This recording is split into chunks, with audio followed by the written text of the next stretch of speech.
Assalamualaikum warahmatullahi wabarakatuh. Sahabat yang beriman yang dirahmati Allah Subhanahu wa Ta'ala, semoga hari ini kita semua diberikan keberkahan hidup dan kemurahan rezeki oleh Allah Subhanahu wa Ta'ala. Amin ya Rabbal Alamin. Kali ini cerita para wali akan berkisah tentang karomah Kyai As'ad mendatangkan hujan saat kemarau. Kyai As'ad lahir di perkampungan Syi'ib Ali, dekat Masjidil Haram, Mekah, ketika kedua orang tuanya menunaikan ibadah haji dan bermukim di sana untuk memperdalam ilmu-ilmu keislaman. Kyai As'ad masih memiliki darah bangsawan dari kedua orang tuanya.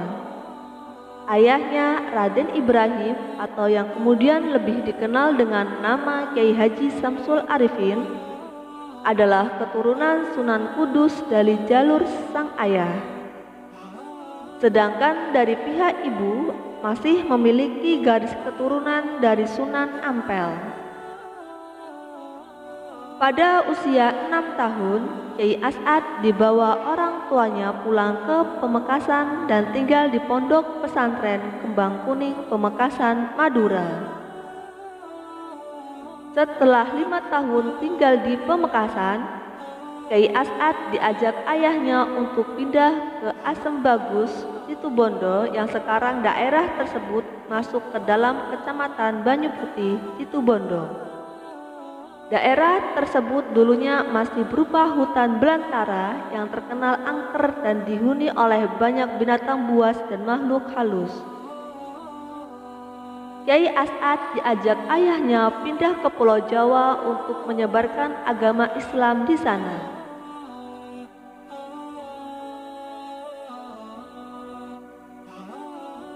Pada tahun 1924, Syekhona Khalil mengutus Kyai As'ad yang saat itu berumur 27 tahun untuk mengantarkan sebuah tongkat ke Kyai Hasyim Asy'ari Tebu Ireng, Jombang dan menghafalkan surat Toha ayat 17-23 untuk dibacakan di hadapan Kyai Hasyim.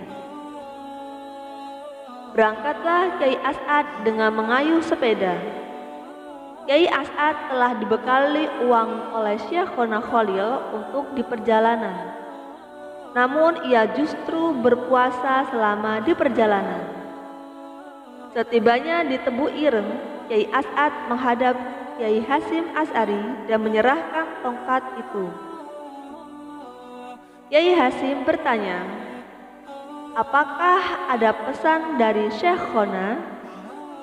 Lalu Kyai As'ad membaca surat Toha ayat 17-23 yang arti terjemahannya ialah, "Apakah yang ada di tangan kananmu, wahai Musa?"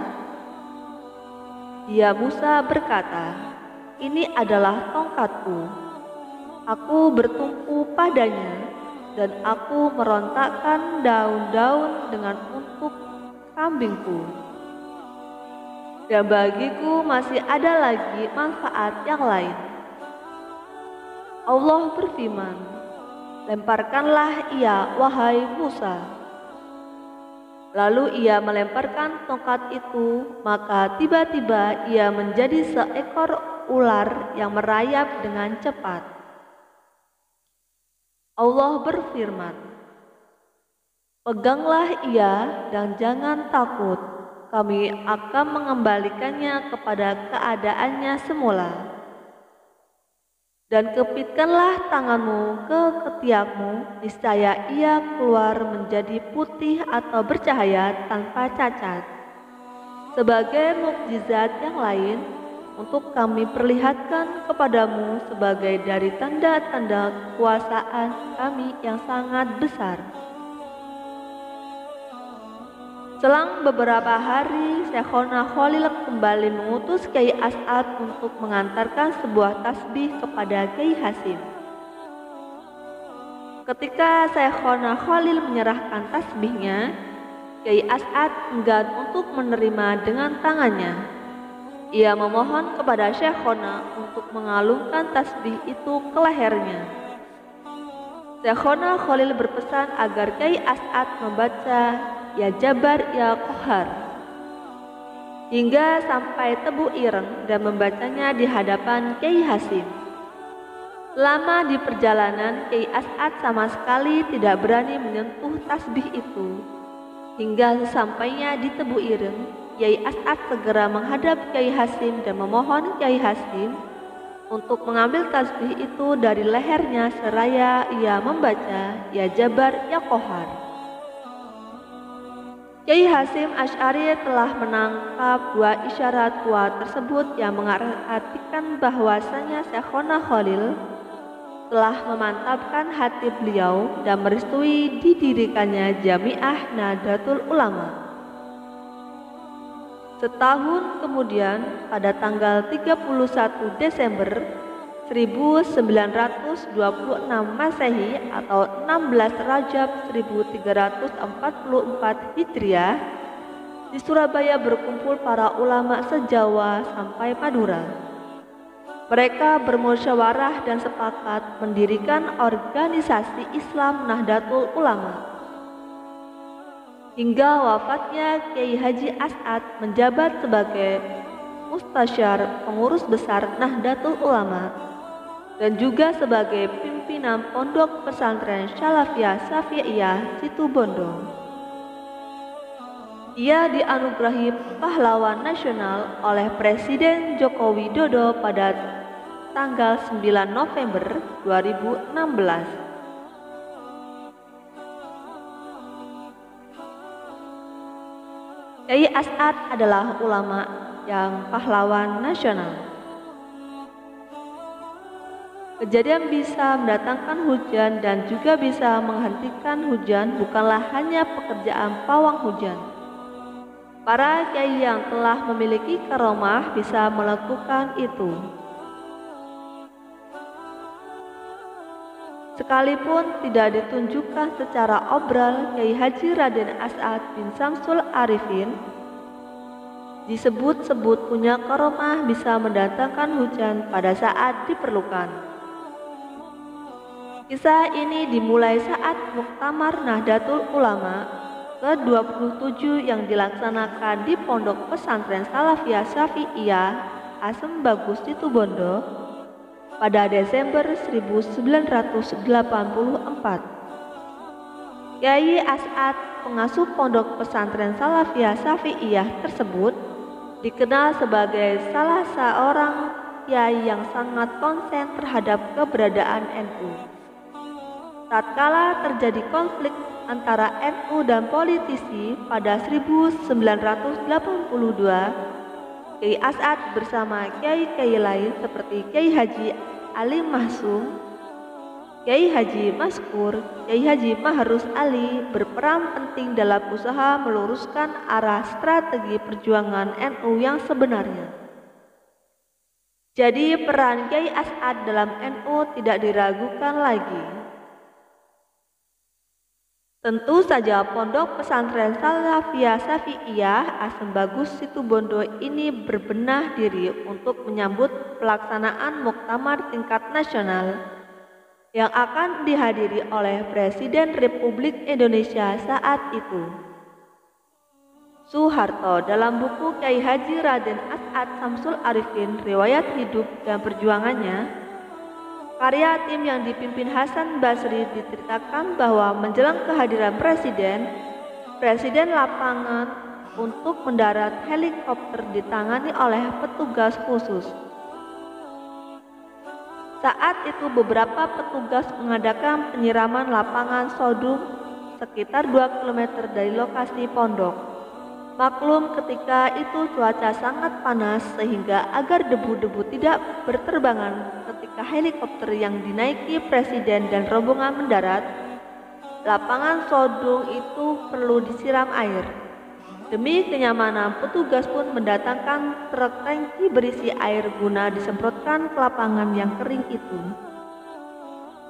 Saat beberapa petugas tengah sibuk melakukan penyimaran, tiba-tiba Kiai As'ad muncul. "Memakai uang siapa menyirami lapangan seluas ini?" tanya Kiai As'ad kepada para petugas. "Jika pemerintah memiliki banyak uang, lebih baik dipergunakan untuk memperbaiki jalan di sebelah utara saja. Percuma menyirami lapangan ini, sebentar lagi akan turun hujan. Lagi pula Pak Harto tidak mendarat di lapangan ini," lanjut Kiai As'ad kemudian. Komandan lapangan yang ditugasi untuk memimpin penyiraman lapangan itu pun merasa serba salah. Ia menjawab, "Kami hanya melaksanakan tugas dari atasan, Kiai." Kiai As'ad diam dan kemudian kembali ke pondok pesantren. Benar saja, sesaat setelah Kiai As'ad meninggalkan lapangan, tiba-tiba rintik hujan turun dan kemudian hujan pun semakin lebat. Lapangan Sodung pun basah oleh air hujan.